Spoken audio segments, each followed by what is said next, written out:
Hello everyone, welcome back. This week's video is with a player who's competed at the top level of Valorant since before its official release. Despite having a quieter year, he still has the fire inside him to rejoin the elite of VCT EMEA. Recently signing for Case Esports, I spoke with paTiTek. paTiTek, firstly, it's great to have you with us on the channel. If you could introduce yourself, welcome to the video. Hello, my name is paTiTek Fabrowski. You may know me from playing in G2, Heretics and Excel, but currently I'm representing Case Esports. Let's talk a bit about your early career before we head into some of those teams that you already mentioned. I saw on the timeline a little bit recently you've been playing some Counter-Strike 2. How was it that you got started in esports generally? Was it CS or something else? Yeah, basically, I mean, it didn't start with CS. I mean, basically, I signed my first contract in CS, but I originally wanted to be a League of Legends player, and I was trying to be a League player, but then I realized that like I have more, how do you say it, more fun and more like talent in the game of Counter-Strike, you know, than in League, and basically like the League game was just too toxic, you know. I mean, CS can be pretty toxic as well, but League is like in a different dimension, you know. And yeah, I started with Counter-Strike. Some may know that like I was banned at the beginning because like when I got banned, I was like just fucking around matchmaking, you know, just didn't care about the game at all because I was back at the day I was trying to play League professionally, but then I realized that like I want CS, you know, like I'm better at CS:GO. I enjoy the game more, and it's more fun basically, you know. And when I signed my first contract, it was like April 2017, I think. It was the first time when I got signed in CS. That's like when I realized that like I want to pursue the career in esports and especially in FPS games.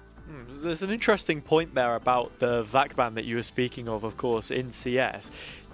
Before we dive into the Valorant, is that something that maybe in the future you would look back at potentially, like going into CS again, or is that completely done? Is the book closed there for you? I mean, it's definitely an option. I'm not like declining it 100%, you know. It's definitely still gonna be an option in the future, but right now I'm 100% committed to Valorant, and I wanna achieve like everything in Valorant. I just wanna play the game, you know. So my main focus is Valorant. 100%. And speaking of some of those achievements, the first of which that you really had in Valorant was with G2. How did that opportunity first come about for you? I remember I started playing Valorant when the beta came out. I got the key after one day of watching Twitch streamers because no one from Riot wanted to give me a code, so I had to watch the streams. And basically how it started was that like we were playing like matchmaking, like ranked, you know, back in the day, and I was playing against Mixwell a lot in streams, and I was like pretty owning him pretty hard. Yeah. And at the time they were doing the G2 team, yeah. And one day I was just sitting on my PC, just minding my own business, you know, just basically like chilling, watching something, and I got a Twitter message from Carlos saying that like he wants to pick me up, and basically the rest is history, yeah. You speak of it being such a strong team. It was a dominant force. You won pretty much everything in Europe at that point in time, in and around the beta and just coming out of it, with 7 different first place finishes. There was an interview that you did back then with the Spike actually, where you put yourself in the top 5 players of 2020 during the beta. Is this still a goal that you're aiming for, to sort of be within that top 5, or would you say that you have different ambitions now as a player than when you were first starting out? It's definitely an ambition. I feel like I can still manage and be that player that can be in a top 5. But for it to happen, I need to be first back in the VCT, and by that I need to do with Case. And speaking about the top 20 or top 10 or even top 5 players is out of the question. For me right now, the goal for me is to like qualify to VCT. And that's it. And then maybe when I qualify to VCT, I can start thinking about it. Yeah, for sure. I mean, then of course you joined Heretics. You had a few different spells on other teams. Jumping ahead a little bit towards last year, 2022, you were in Polaris. What do you make of the region in its current state? You had said before that you thought it was the strongest, but of course Challengers now is a much more diverse and different landscape than it was back then. Back then it was definitely the strongest region, maybe like the second strongest, you know, when we are playing in Case, not in Case, not in Excel. We won 2 times. We won 2 times. Once versus 10 Star in the final, and once versus Finest. But looking back now, looking at it now, like how Polaris is looking, it's a very rough place. It was in a very rough place throughout the entirety of the creation, you know, of the beginning of the creating Polaris, I feel like, because there was no media coverage. Maybe there was, but there was like a little to non-existent media coverage. The people were not watching the streams, you know, maybe like 400, 500 viewers tops, even in a grand final, you know, which shouldn't happen, especially with the teams that were playing there, and especially with the drama that's been happening like a few months back when Polaris was still a thing, when like Apex was playing, that like there was no media coverage for best of 3 matches in Monday, and there was only for Wednesday matches. And that's crazy to me that something like this can happen, because the teams that were there and players that were performing there were like top VCT players as well, you know. And there was, I don't understand how Riot can make it happen that there's no media coverage for a league of that caliber. Obviously there was like only like 3 to 4 good teams that actually could have been like in the grand final or make a good run. For me, the media coverage is the most important thing, you know. Let's look for Spain or France, for example, you know, how fans are invested there, and the casters, and how many people watches the streams, you know. We have so many people talk about it on Twitter and everywhere, but like for other regions, it's completely non-existent. I imagine there's probably quite a bit of pressure coming into that XL team as well, having high expectations for them. The team being a part of that team, how would you say the environment was as 5 players? Because it seemed like you guys got on within the server, but maybe that didn't translate to results later down the line. We got pretty well with each other as a 7-man roster there. The problem we had was like we just were choking on officials, you know. We were just choking in the most important matches, like for the VCT qualification when we choked versus the Turkish team Case Esports. Then we choked 2 times in VRL finals, you know, when we basically had the game, but like something wasn't clicking at the end, you know. And after those lost games in VRL finals, I feel like the roster, we find the perfect solution for it, you know. And I feel like if we would have gotten like one more opportunity, one more chance to play with that roster, to play in a tournament that matters, I think we would have shown much more resilience, and I think we would show what we are made of. But unfortunately we didn't, so we can only speculate to that, you know. Yeah, so in inter-regional competitions for XL, you would mainly put it down to the mental aspect then? Is there anything that you've mainly taken away from that experience that you've learned and then applied to future teams you've been part of? Oh yeah, definitely. A lot of, there's, with every team you learn a lot of things, you know. If you don't learn, then you're a dumb player, in my opinion, you know. You're a fool if you don't learn from past mistakes and from past teams, especially in my case. Like, I got something from every team that I've been in, and I've got something to work on from every team that I've been in, especially the mental things. I feel like my mental right now is like in the best place possible, you know. For an esports player, I think my mental is in the best place right now for playing games, which I think is the most important thing, to be honest, to have a good mental, because with good mental, everything will come, you know, with time, if you just put in the hard work and the hours needed. This year for you has been a little bit quieter than other years, or at least starting things off. You played with Incognito for a bit. How much would you say that the Polish scene has developed over the last couple of years, and what was it like being part of that roster? I was just like basically standing in for them, you know. I had like no offers, or like maybe 1 to 2 offers, but like I thought that I'm just gonna help out my friends, you know, because then my friends are at Incognito. Looking back at it, it was nice to play with them, but the scene is very underdeveloped. We have many great players from Poland, don't get me wrong, there's a lot of good players from Poland, but the scene itself, how it's like going out, and like especially again the media coverage for the weekly, the monthly tournaments, it's not that good, and people are not that interested in it. But I feel like with time it will get much better, because we have a lot of players that can show a lot of potential, you know. They just need a right place at the right time. This seems to be a recurring point that I had from speaking to a few different Polish players, that they have a lot of mutual respect for each other because they feel like they're all just on different islands in different challenger leagues doing different things. What do you think it would take to create a Polish super team that people could really be proud of? You know, like the Virtus Pros of the past, but in Valorant. I feel like it's gonna take a while because in Poland, in CSGO, we had Virtus Pro up until like 2017, 2018. I feel like after that, there were none like great achievements from that roster, like internationally, how it was used to, you know, for Virtus Pro.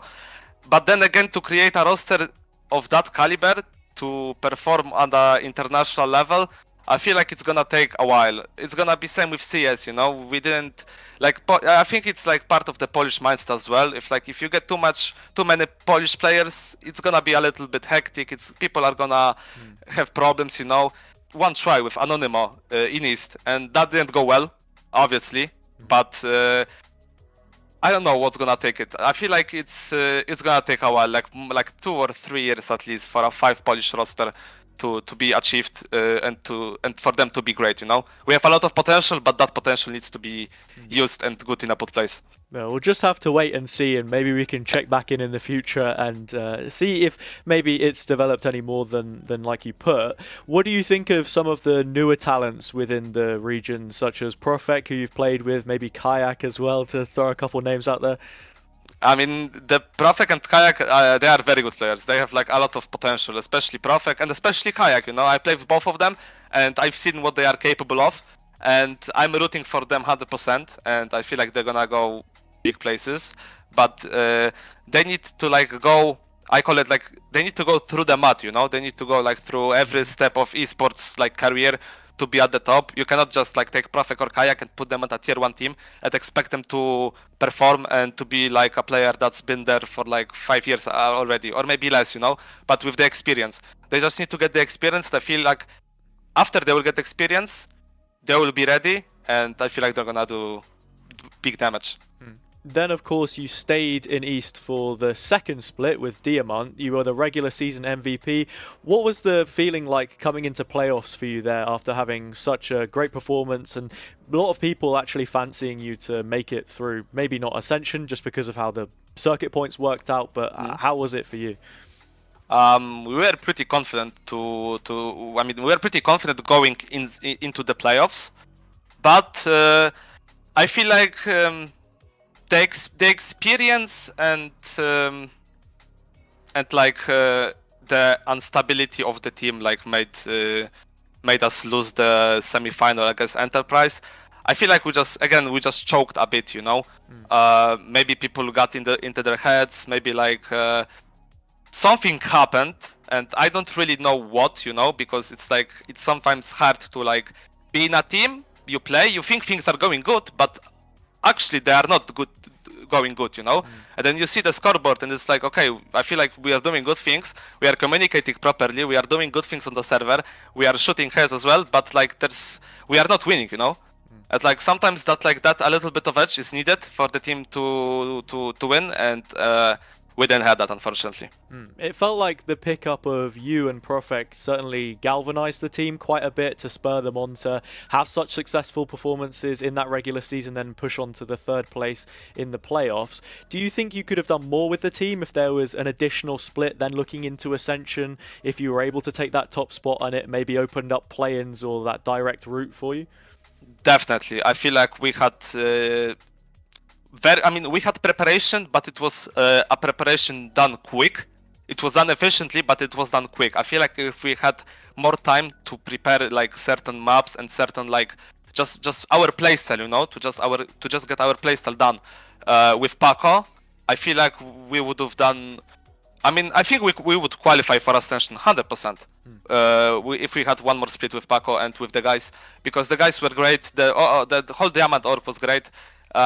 Especially coach, players, you know, everything was good, you know. We just needed a bit more time with ourselves and with the coach to just play the things out, to know what's gonna work, what's not working, you know. And then like I feel like after more time we would have been like much better. Then going into the off season, you would have had time to try out for a few different teams. You already spoke about one with Anonymous a little bit there, perhaps. What is the main thing that you look for as a player when you're joining a roster? We hear a lot about coaches and what they want from their players. What kind of environment do you think suits you best? I feel like a very good coach with a clear head and with a clear goal on how he wants to run the team, you know? Like, I feel like that's the most important thing, and a good IGL as well, because I feel like in Valorant right now, there's a big lack of good IGLs, in my opinion. I feel like a lot of people can agree with that there's like a lack of IGLs, and a lack of good coaches as well. I feel like there's little to none good coaches in the scene that actually like have experience, know what they are talking about, and know how to run a team. If you have a good coach, like for example Paco, like this guy knew how to run a team, and if there were like certain problems or certain interactions in the team or altercations where like one player would be like speaking to another, or like there would be like a problem, you know, of any sort, it would get sorted instantly because it was run but like by a maybe not a strong hand, because that's a weird thing to say, but it was like with confidence, you know. And like if you knew that coach is speaking, you give him respect, and everything's gonna work, you know, as long as you're gonna listen, as long as you're gonna let him cook. That's what we call in Diamant. But for me personally, what I would look in a team was like the coach, a good coach, and an IGL, and people that are experienced, that know how to listen to each other, especially to each other, know how to give out problems. So like for example, if I have a problem, I'm gonna say to my teammate and he's not gonna get upset, you know, or some shit like that. He's gonna take it and he's gonna fix it. Same to me. Like it should work always both ways, you know. If someone can give me shit, I can give him shit as well, but in a constructive criticism manner, and just like high productivity and like just passion as well in the game, you know. That's what I need from players: passion to play, just the will to be better. So like-minded individuals that are heading towards the same goal, and as you said, people who've been cooking, and I think Case have certainly been cooking with some of the additions that they have, you being one of them, of course. Now that you've joined the team and put pen to paper, how does it feel to be part of this new roster? It feels amazing, to be honest, because in the preseason, I mean the off-season, there was one point at time that I was like looking at it and I was like, it's looking rough, you know, it's looking rough. Like at one point I had no choice coming up, you know, I was just sitting there and I was like, okay, should I wait or should I go with this team, or should I, you know, do something else, you know? And then like at one point there was like three offers from very good teams, and to be honest, I wasn't the first choice of Case. I mean, I wasn't the first choice. There was certain things happening behind the scenes that made me the first choice, but I wasn't the first choice for the team. But I went with them, even though I had a VCT offer ready, but that wasn't as a 5th player, that was as a 6th player. So for me, it's always better to play and compete, to get the experience, to see what I need to work on, and to prove even myself, you know. I just need to prove myself because I love proving myself. I love proving people wrong, and especially people that talk shit in Valorant, because there's many of them, you know. Like I just like to shut mouths of people that doesn't know what they are talking about, you know. And I think with this team we can go with great heights. We just need to work, you know. And with time we're gonna become a really great team. We have the individuals for it, we have the coaching staff for it, and we have an amazing organization behind us as well that gives us everything needed for us to play, you know, and be fully focused, fully immersed in gameplay. Yeah, I think the points there that you said definitely align with your character, that you want to be playing for a team, that you don't want to be sat on the bench. You know, you already had this spell towards the beginning of the year where, you know, you're playing with Incognito, for example. It's with friends, but it's an opportunity to keep proving yourself and that you are as good of a player as we know you to be, of course. Now you're in Case. They're a strong contender without any doubts. You can look at the roster immediately and know that they're going to be gunning for the Ascension spots. Do you feel any additional pressure domestically with the fact that they've won the previous 3 challenges in Spain, or is this not something that you're thinking about? No pressure at all. I'm a person that, like, I used to struggle with pressure a lot, but that was in CSGO days, you know. in Valorant, I don't really give a shit, to be honest. I'm just here to play, you know. I'm just here to give my best to my teammates, to give 200% to my teammates, to the coaching staff, to the organization I represent, and for me to achieve my goals as well. Because for me, that's the most important thing, to achieve my goals. And for other players that play with me, it's also the same way, you know. We are 5 individuals, but we are striving for the same goal, but we need to achieve them, you know. And that's it. I don't feel any kind of pressure.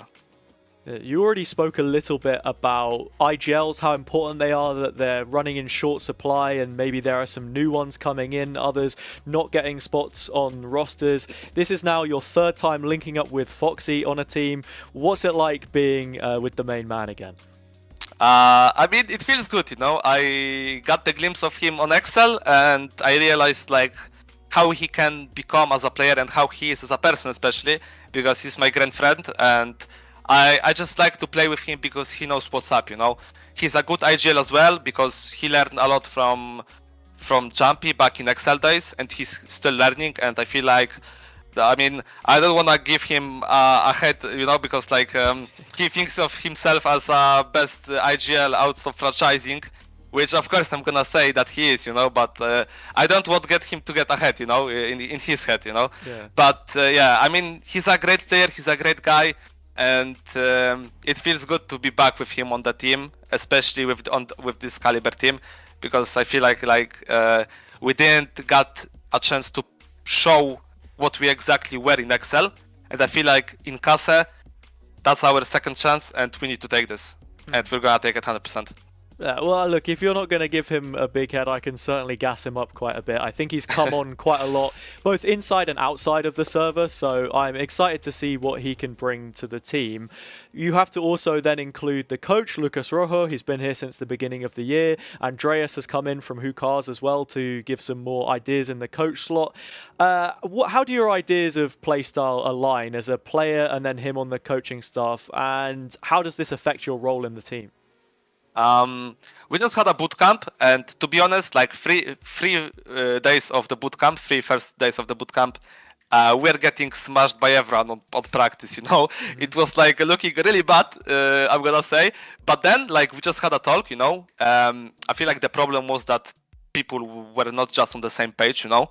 And like after talking, after like testing certain stuff, and like adapting to our own teammates' gameplay, you know. I feel like we started a lot of issues at the bootcamp, and I'm glad that we had it, because if that would be on online sessions, I feel like it could have been much more rougher and harder for us, you know, to solve.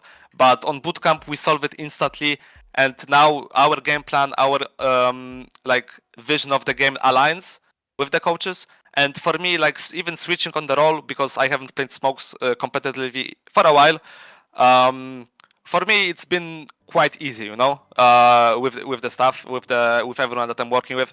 Like I'm asking all the time, like, is this smoke good, you know, or like I'm trying to come up with ideas, you know, to just try to become the best version and the best player of myself, you know. Like I just try to bring up the G2 times, you know, when I was on smokes, you know, but in a much more refined and better way.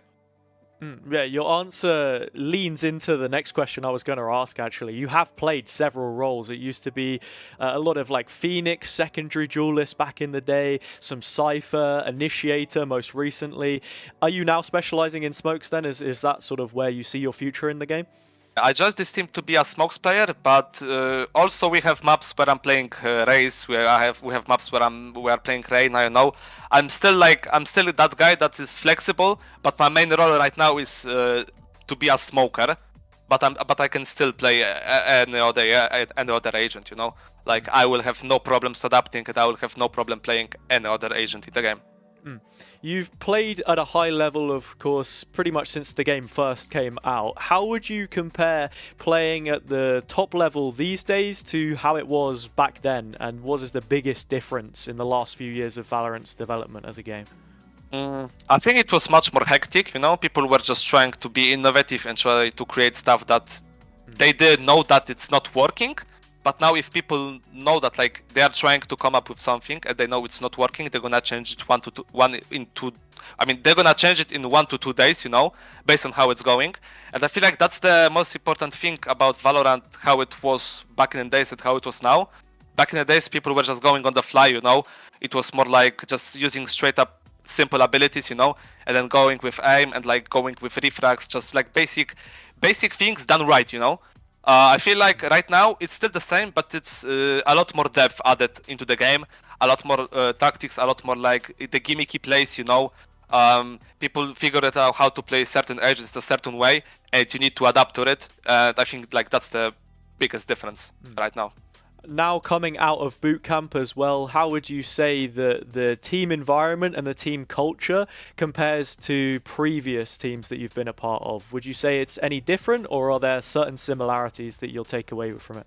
I mean, it's a lot of similarities, you know. Like we get along pretty well with each other, you know. And I always got along with my teammates very well, and especially with coaching staffs, you know. Like in Excel, we had very nice coaching staff that every player got along with. Same in Casa as well. Same in Diamant, especially with paco, you know.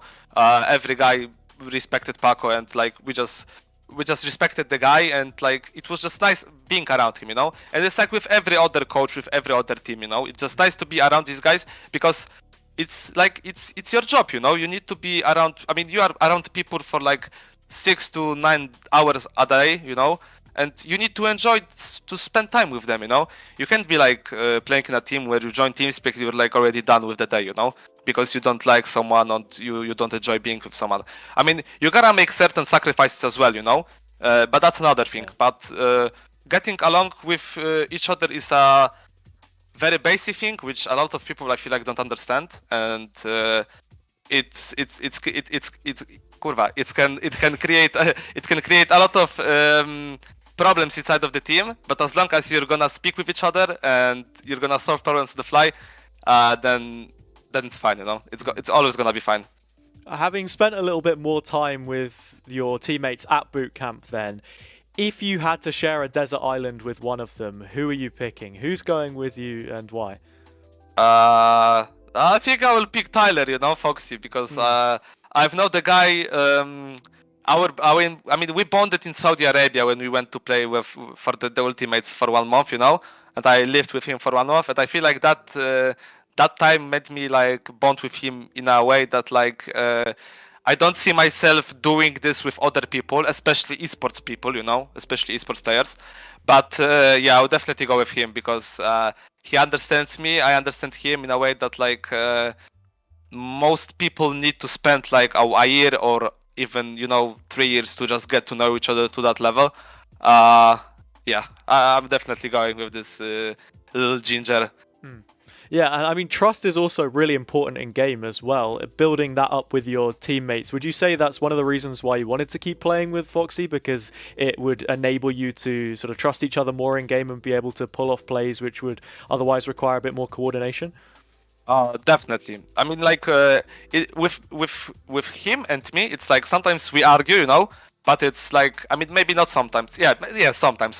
It's not a lot because sometimes we argue, but we want to like get to know. I mean, we want to get better, you know. And I can point his mistakes. He's gonna point out my mistakes, you know. We might get angry at each other for 5 seconds, but then after 30 seconds, we are like, okay, he's right, you know. And I feel like outside of the server and inside of the server, we are getting along pretty well, and it helps us, like as you said, do things more on the fly instead of like trying to talk about it. No, it's good to try to talk about things before and have like certain things on the server and how you should play different rounds, you know. But like you need to get the synergy and the chemistry going, like in a 2v2 situation and a 3v2 situation, you know. And I feel like everyone in the team got a good chemistry with each other, you know. So it's not like it's only me with him, you know, or it's only him and Hyber, you know. Everyone has that, but it certainly eases up the game when you have that with someone, you know. You've got your first official tomorrow. As of recording this video, it may have already happened. I don't know when it's getting released, but we'll have to find out. Yep. Is there any of your teammates, your new teammates, that you're really excited to play with? Not to say that you have to put anyone over each other, but in this new team, is there something that people should be looking out for? I think Killas. I feel like people should look out for him. I feel like he's very underrated, and I don't have I don't have any clue why, but this guy is a world champion, you know, and you gotta be careful about him and you gotta watch out for him because he's a very good player and he has a lot of experience. And I'm ready to learn from him and I'm ready to play with him officials. And yeah, basically I'm just ready to win everything with him, you know, and everyone on the team, of course. Yeah, well, before you win everything, you have to get there first. And I want to now ask you the question, who do you think your main rivals for Ascension are going to be this year? Whether it's a team that's already been announced, perhaps a region that you know behind the scenes has some stuff going on that you're looking forward to. If you had to give us a name, who would it be? It's really hard to give a name right now because there's like a lot of behind the scenes stuff's going on, and like there's a lot of trials going on, a lot of teams are not set in the stone, you know. But if I would guess, I feel like it's gonna be either a team from Polaris, something like Apex, or a team from France, you know. Okay. I feel like these two regions might produce something that can be a Ascension winner contender, and I feel like maybe we don't need to gotta watch out for them, but we just need to be aware of them, you know. I think those two regions should be it. That's the thing with Ascension, right? It's like the whole year you have to wait to finally get those games, and it was France and one of the Nordic teams that made the grand final last time, so who knows, maybe we'll see a repeat. But thank you so much for joining me on the interview, paTiTek. If you have any final shout outs or mentions that you'd like to give before we close the video, then now's your time. I'm gonna shout out Jev and I'm gonna shout out Profek because those are my main 2Gs, and thank you for having me as well for this interview. It was nice speaking to you, and yeah, thank you for having me. Anytime. Thank you very much for joining me.